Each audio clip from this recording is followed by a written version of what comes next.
vers 9h45, 10h peut-être, je suis rentré à la préfecture de police.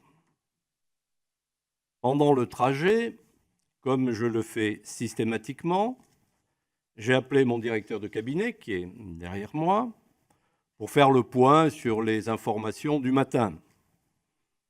Il m'a indiqué alors que circulerait sur les réseaux sociaux une vidéo relatant des violences policières à l'occasion des manifestations du 1er mai. J'ai alors naturellement demandé d'en savoir plus.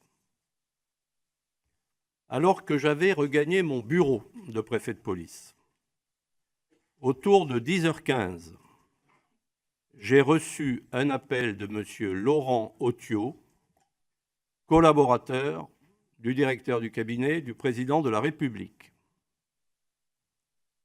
Il venait aux nouvelles auprès de moi sur, je cite, l'affaire Benalla. Je ne me souviens évidemment pas des termes exacts, peut-être c'était la vidéo Benalla, je ne sais. Mais il vient aux nouvelles auprès de moi, je ne comprends pas de quoi il parle, et ma réponse est toute de surprise. Je n'ai jamais, à cette heure-là, entendu parler d'affaire Benalla. J'en découvre l'existence et j'indique à mon interlocuteur, M. Laurent Autiot, de l'Élysée, que je vais me renseigner. Je reviens donc maintenant à la matinée du 2 mai.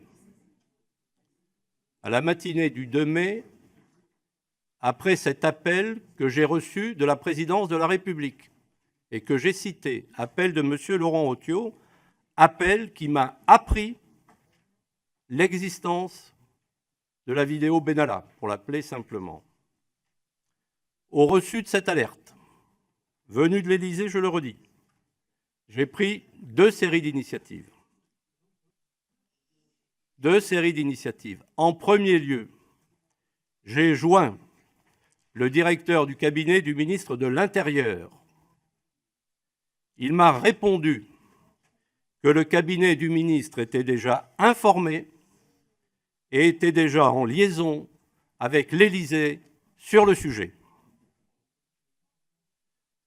Au terme de cet échange et d'autres qui ont suivi dans la journée, notamment avec le cabinet de l'Élysée, il était établi pour moi que le sujet Benalla était traité par l'autorité hiérarchique dont il dépendait.